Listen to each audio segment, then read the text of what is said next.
শুক্রবারে সারা দেশে বিক্ষোভ মিছিলের কর্মসূচি আছে এবং আজকে সারা দেশে আমরা সিলেটেও বিক্ষোভ মিছিল হয়েছে এবং আগামী শুক্রবারে আমরা বিক্ষোভ মিছিল করব এবং এখন আমাদের কার্যক্রম কর্মসূচি এই সরকারের অন্যায় অত্যাচার অবিচারের বিরুদ্ধে সর্বত্র আন্দোলনের কর্মসূচি আমাদের শুরু হবে ইনশাআল্লাহ। সকলের প্রতি কৃতজ্ঞতা প্রকাশ করছি এবং সিলেটের জনগণের প্রতি কৃতজ্ঞতা প্রকাশ করছি, কারণ সিলেটের জনগণ যেভাবে আমাদেরকে গ্রহণ করেছেন এটা ভুলার মতো নয়।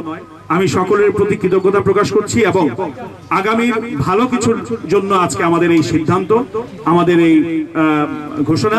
ইনশাআল্লাহ আমরা সকলে মিলে নতুন সিলেট গড়ার লক্ষ্যে পরবর্তী যে কার্যক্রম আছে কর্মসূচি আছে সেটাতে আমরা এগিয়ে যাব ইনশাআল্লাহ।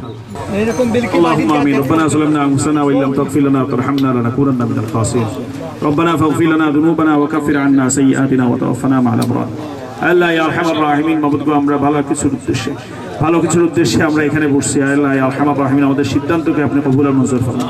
যারা সহযোগিতা করলেন তাদেরকে জাযায়ে খায়ের উত্তম বদলা দান করেন। আল্লাহ ইয়া আরহামার রাহিমিন, মানবতার উদ্দেশ্যে মানুষের স্বাধীনতার লক্ষ্যে আল্লাহ ইয়া আরহামার রাহিমিন মানুষের মানবতার রক্ষার্থে আমাদের কাজ করার তৌফিক দান করেন। সুবহান রাব্বিকা রাব্বিল ইজ্জাতি আম্মা ইয়াসিফুন। সকলের সুস্থতা কামনা করছি। যারা আজকে আমাদের নায়েবে আমিরুল মুজাহিদিন সহ অনেকেই আহত হয়েছেন, আল্লাহ ইয়া আরহামার রাহিমিন অনেকেই অসুস্থ আছেন, সকলের সুস্থতা কামনা করছি। আমাদের ডাক্তার সাহেব এখানে উপস্থিত আছেন, আল্লাহ ইয়া আরহামার রাহিমিন তার সুস্থতা আপনি দান করেন। সুবহান রাব্বিকা রাব্বিল ইজ্জাতি আম্মা ইয়াসিফুন ওয়া সালামুন আলাল মুরসালিন আলহামদুলিল্লাহ।